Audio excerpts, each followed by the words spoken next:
Quinta ao Vivo.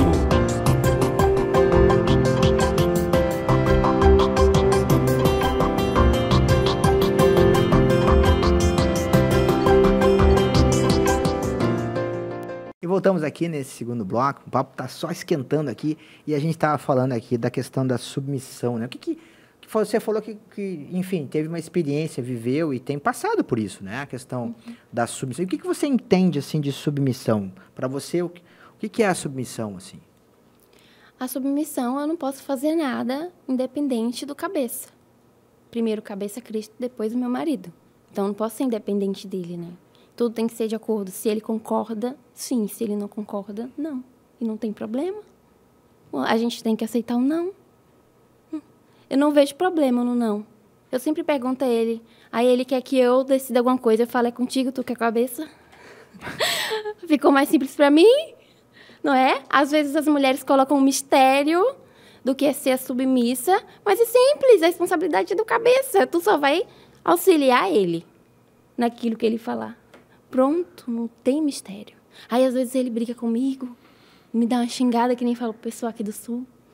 Aí, eu só fico ouvindo. Aí, eu fico a cabeça baixa, ouvindo. Deu. Vai já orando. ouvi, acabou. Já passou, não tem problema. A gente nem discute. Amém. Glória a Deus. Poucas vezes foi que a gente... eu falei alguma coisinha assim, aí ele vai lá e fala, tu não era assim. Aí, eu falo, é verdade, marido, perdão. Amém. Quando eu me excedo, né? Porque sempre tem, né? Às vezes... A natureza. Tá na natureza, né, tá na da natureza. gente. Uhum. A natureza é pecaminosa, É. né? E a gente tem Cristo. Mas olha só que interessante, né? No finalzinho do segundo bloco, a gente tocou nesse assunto, né? E do primeiro bloco, né? A gente falou da questão da submissão. E você falou que desde os 9 anos você recebia a palavra, né? Que você se lembra, talvez Sim. até antes. Mas eu vejo assim como é importante um lar cristão e como é importante a gente investir na palavra, né? Investir nas crianças, né? Investir numa educação espiritual, né? E o poder que tem a palavra, né? Porque você mesmo disse, a nossa natureza ali é pecaminosa, a gente comentou agora, né? Volta e meia isso vai se levantar. A nossa velha natureza é rebelde, a natureza é rebelde, né? Mas quando a gente está na palavra e a gente medita na palavra e a gente dá fruto dessa palavra, a gente vive diferente, né? Sim. Então, é possível, né? É possível, perfeitamente. E foi o que eu pedi para Deus. Eu queria ver o padrão divino. Eu não quero o padrão do mundo dentro do meu lar. Não dá certo. A gente sabe que não dá certo. Principalmente aquela pessoa que já veio do mundo. Por que eu vou repetir, então, aquilo que está no mundo dentro do meu casamento? Não faz sentido. Se eu sei que não funciona. Então, quando eu estou errada, Deus fala. Tu tem que perdoar. Que maravilha. As instruções são todas aqui dentro. Deus falando com a gente assim, ó. Tu tá errada, fica quieta, para de falar. Porque a mulher, às vezes, gosta de falar demais, né? Tudo bem que a gente tem necessidade de conversação. Uma coisa é conversação e outra coisa é murmuração. Marido nenhum gosta de mulher murmurenta. Ninguém gosta, na verdade, de uma pessoa que fica o dia todo... Não. Então, quando eu estou falando demais, Deus fala, silêncio, não é para falar. Isso é maravilhoso. A melhor experiência. Ouvir Jesus por dentro, Ele guiando você bem direitinho, Ele é fiel demais. Eu pedi, Ele me atendeu. Amém. Glória a Deus. Que bênção, né? Isso é uma realidade, né? Quando a gente entrega. Então, você vê, teve a oração, né? Teve a questão toda da experiência do Bernardo, né? Sim. Que a gente tem um programa gravado aí, né? Com o irmão Bernardo. E de muita luta, né? Em relação à saúde, principalmente, né? E que ainda passa, né? Mas desse presente, né? De vocês poderem estar tendo, em meio às provas e tribulações, né? Essa experiência, né? Eu acho que tudo Deus dá uma experiência para nós em tudo, né? Em tudo ministra, né? A gente compartilha muito na igreja isso. Mas a gente sempre considera que é de Deus quando convém, né?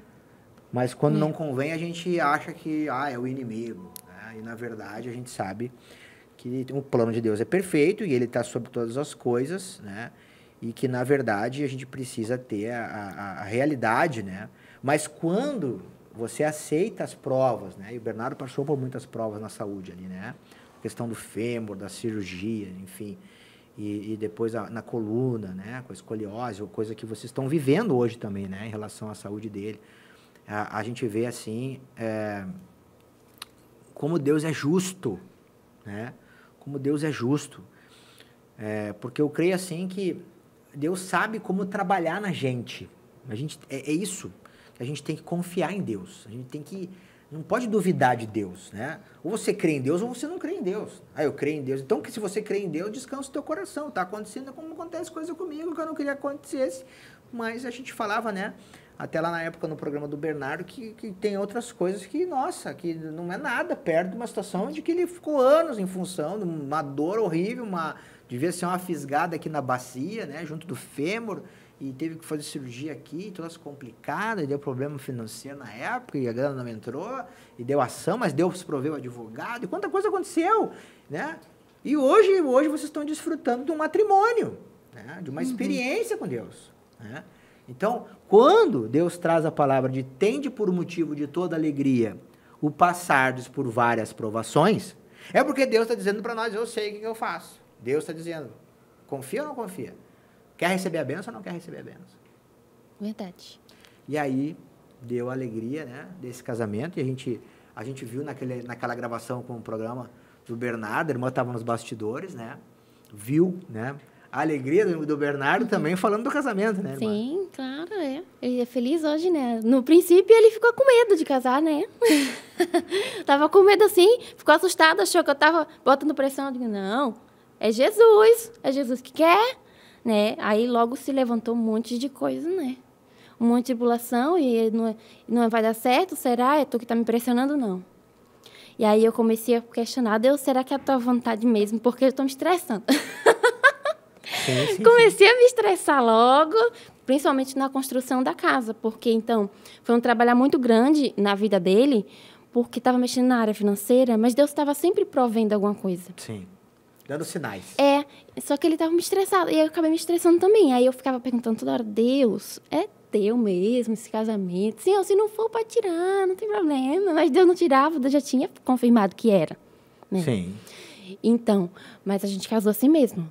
Ele estava assim, um pouco assim, rebelde. Deu para perceber que ele não estava muito aproximado da palavra. Aí eu falei, Deus, mas eu te pedi, foi um marido para te servir. Mas esse marido aí, ele não quer buscar a palavra. Assim, não, Deus. Tenho certeza, mas Deus só tinha dito que sim. Então, eu fui assim, o Senhor disse que sim, eu vou. Não Amém. Quero saber quais são as dúvidas do meu coração, não quero saber o que está se levantando dentro de mim, de ira, de raiva, de dúvida. Eu vou obedecer assim mesmo. Amém. O Senhor disse que sim, é sim. Aí já comprei passagem, em fevereiro, eu vim assim, com toda essa confusão mental, mas eu disse, eu vou obedecer a Jesus e acabou. Não tem volta mais. Tu quer desistir, desiste tu, porque eu não desisto. Eu vou. Né? Então, eu vim e foi uma tribulação, mas foi uma bênção. Assim, logo nesse casamento, eu vi que ele não estava muito querendo buscar o Senhor, mas o Senhor mandou eu orar por ele. Continuar perseverando na oração. Dele hoje, né? Ele se inclinou. Aí o Senhor falava a hora. Que legal. Aí eu olhava para ele assim, eu pensava, esse menino aí, quando se voltar para o Senhor, vai ser um menino fiel. Quando ele se voltar, vai ser responsável. Eu vejo o jeito dele assim, ele vai se dedicar completamente à palavra, eu vou orar. Eu me ajoelhava toda tarde. Mulher virtuosa, quem achará? Está escrito. Né? Vale muito mais do que qualquer coisa. Né? Eu orava ao Senhor. O Senhor me ajuda a ser submissa. Amém. Senhor, repreende esse demônio aí que está amarrando meu marido. Em nome de Jesus, sai da vida dele, Satanás, porque ele é de Jesus. Amém. E Deus é fiel. Deus é fiel, o que ele promete, ele cumpre. Meu marido está se inclinando agora para a vontade do Senhor, está buscando. E assim, eu estou muito feliz, porque Deus é fiel e ele vai completar a obra. Glória a Deus. E aqui diz, mulher virtuosa, Provérbios 31:10. Quem a achará, seu valor muito excede o de finas joias. Ponto. É uma afirmação. O coração do seu marido confia nela. Oh, glória. Olha como é importante, né? Essa palavra fala do varão e da varoa aqui, né? Confia nela e não haverá falta de ganho. Veja que quando há fidelidade na fé, na confiança de ambos, né?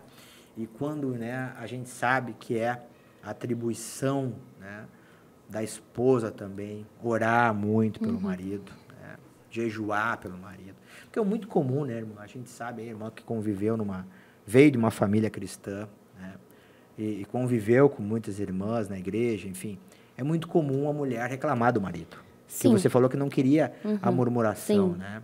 Eu nunca falei mal dele pra ninguém. Em nome de Jesus. Nem pra minha mãe, nem pra ninguém. Eu pensava, não é da conta de ninguém, primeiro. E outra coisa, eu não vou envenenar a mente de ninguém.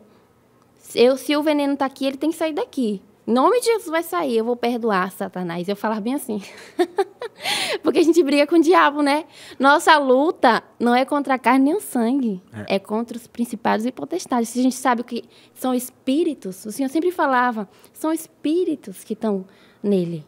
Então, como é que tu vai agir com os espíritos? Vai perdoar. Amém. Quebra eles no meio. Glória. Gente, o papo tá só esquentando e já voltamos pro terceiro bloco. Quinta ao Vivo.